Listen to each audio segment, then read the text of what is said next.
Greetings and welcome to another special edition of Old Drunken Discography, where old friends come together to discuss, rant, rank, some agree, argue, and occasionally get into a fist fight over an artist. This week's artist is Caravan, and today we are talking about their third album, Robot Face. Joining me today, as always, is our esteemed host, Jason. A human. And another human joining us. This week's pick is our special Patreon pick. Joining us today is Hannah. Hello, also human, and with a dog. Does not compute. Does not compute. Arf. Arf. Hey, when the hotel gives you bad Wi-Fi and lag, use it to your advantage. That's right. All right. Like Mr. Robot Hopefully said, that was nice and choppy. that was very choppy. Hopefully people stuck around to watch the rest of this video. Right on, us dog. Down below, hit the subscribe. Shush. He doesn't like robots. I guess not. Ah, the children of the night. Barking. Man, I didn't want to start this one off. I mean, I'll start it off if you want me to. You go ahead. well, they kind of took a left turn with this one. Yeah, they did. So the first two albums, like I said, had a lot of interesting rhythms going on, a lot of like fun syncopation, super dancey, just, good times. A lot of, cool clarinet stuff going on. This one, a lot of that kind of disappears and they just kind of go more for basic programming tricks, basically. And then they've got a lot more vocals going on. Yeah, I don't know. This one was weird. This one, what isn't gone is the same techno drum beat that is, pervasive throughout not only this discography, but a genre of music. And I get it. That's what makes it what it is, jungle or house or electro swing or whatever we're going to call it.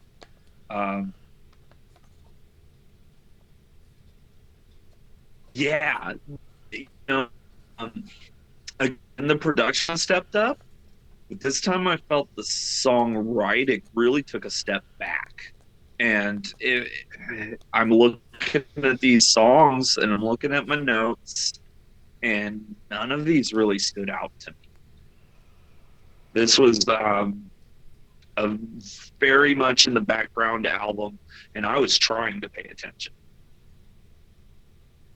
But this one just really drifted into the background for me. See, that's why I didn't want to go first, because I'm kind of on the same fence here. It's ironic because when the first album was playing, I was like, man, I wish she would sing more. She's got a really great voice. I'd love to hear more vocals. But then when this one came around, I was like, I kind of missed the instrumentals of the first two. Yeah, and again, like the chaos is gone. These are very controlled songs. I'll go through my notes because I was listening to this one. My family was still out here. My kids, they're like, why are you listening? Usually they're like, what the hell are you listening to? Oh, it must be for the show. This one, though, they knew. Oh, okay. Lone Digger, I started the album and I'm taking my notes and I'm listening, minding my own business. It's a pretty fun opening track. I was getting Gwen Stefani vibes from the vocals, so that's cool. And then comics started, and my kid said, are you listening to the Five Nights at Freddy's Gotcha animation song? And I looked at her, I was like, what? And then she proceeded to show me what the fuck she was talking about. I'm like, okay. And then Mighty started. And then my other kid said, this one too? As I guess it's a gotcha song. Aftermath, then both of them said, this one too. And then they started paying attention to the album just to see how much they knew.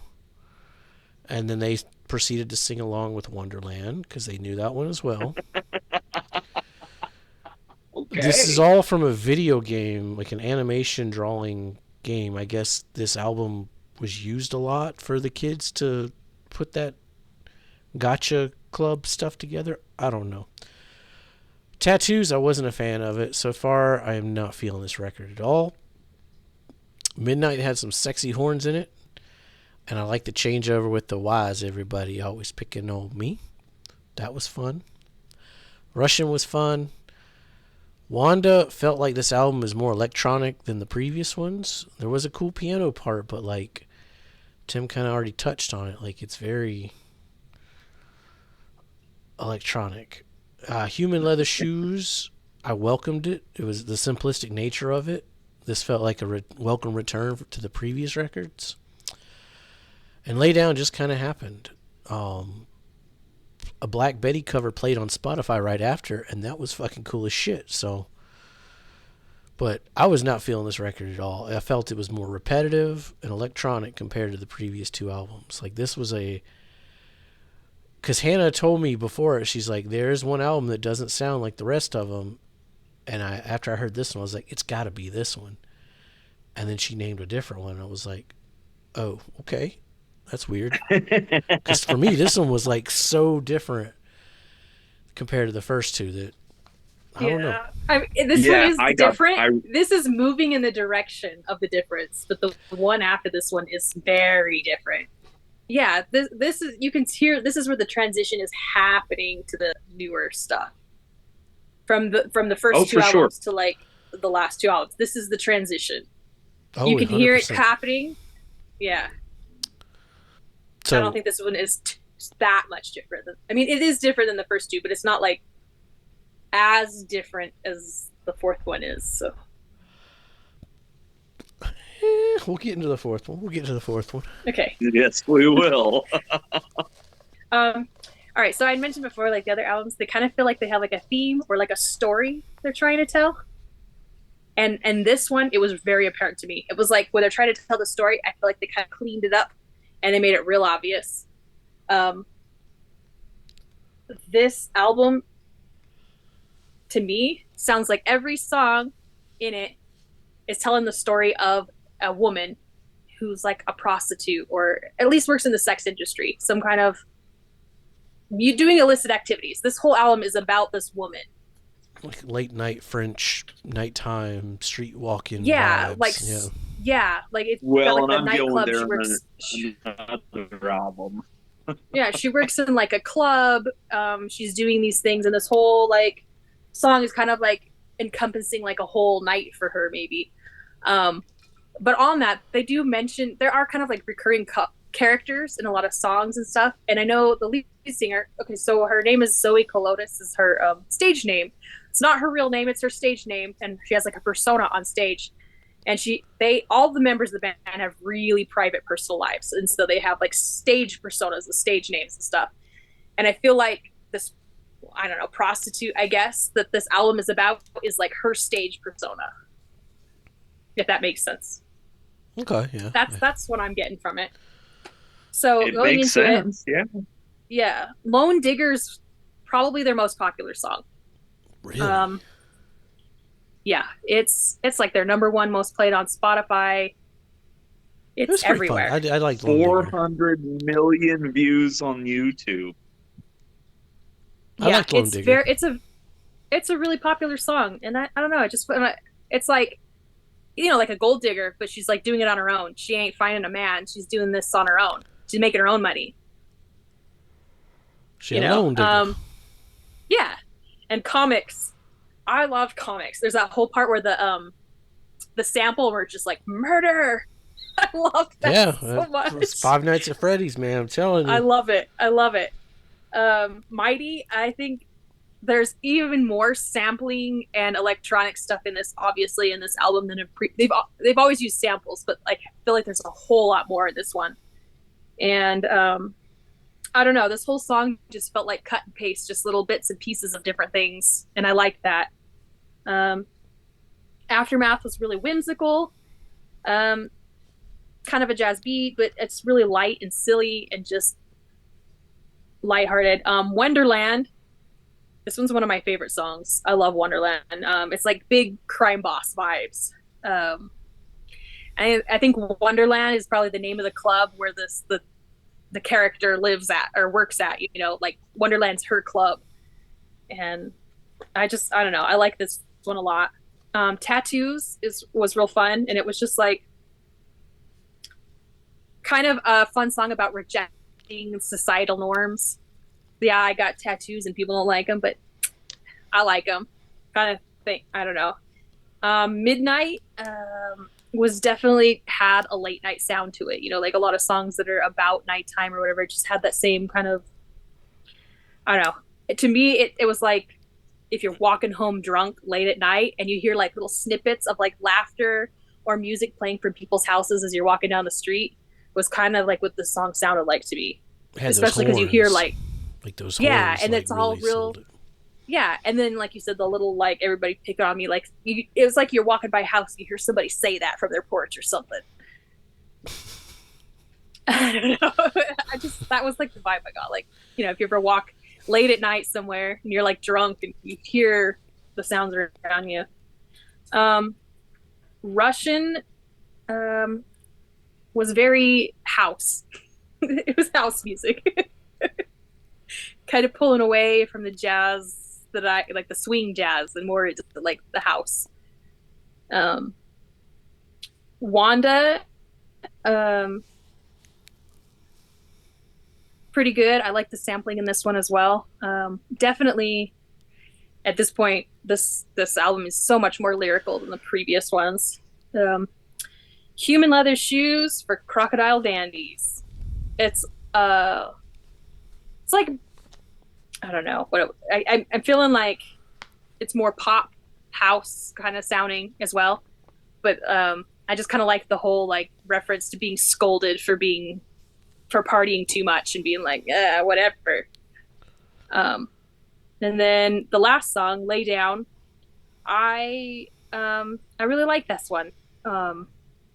There was just kind of like some resignation in it, and maybe like hints toward regrets. Like if the whole album is about this prostitute at the end of the night, after she's done working all night and she finally goes home in the morning, she's laying down and realizing like maybe she's going to hell after all, and things are not as good as they were, you know, like some, I don't know, some regrets maybe.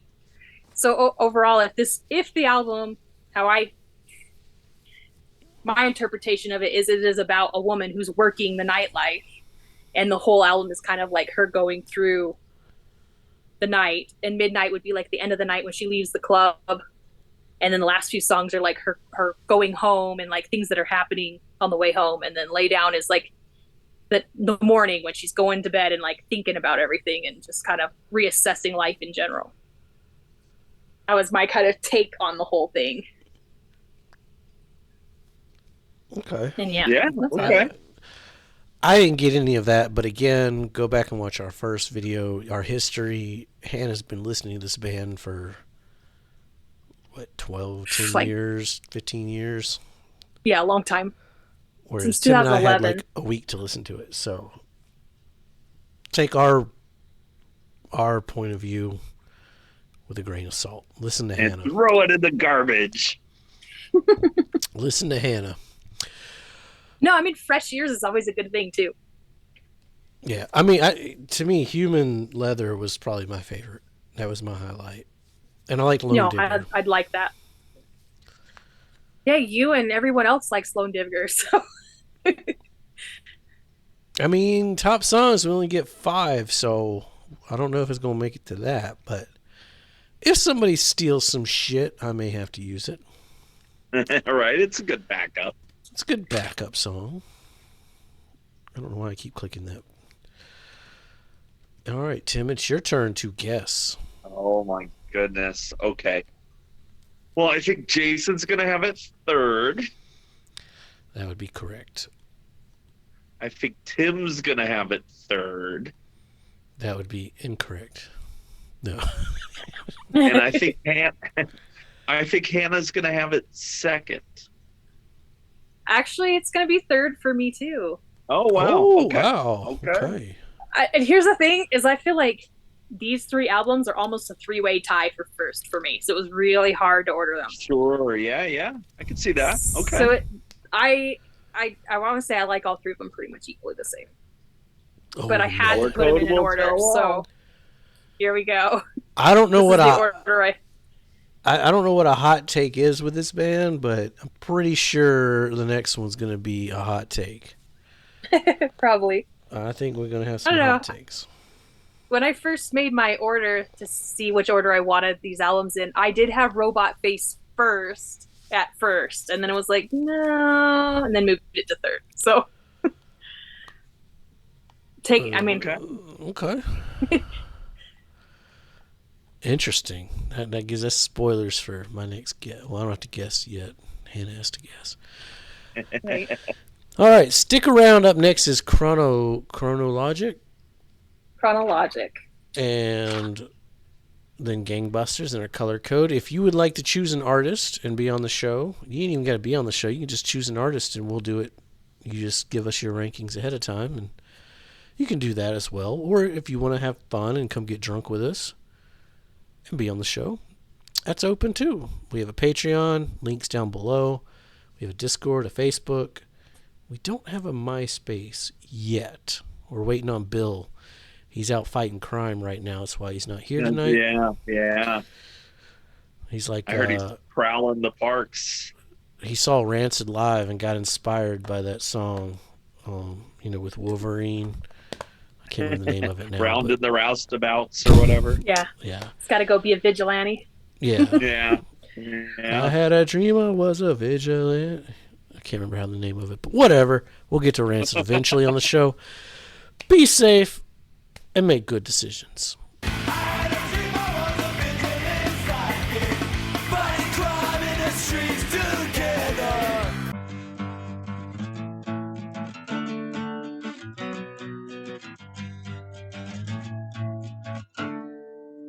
And then you go a little woo, and then a little whoop, whoop, whoop, whoop, whoop, and then it's all, and then you're ready to go again.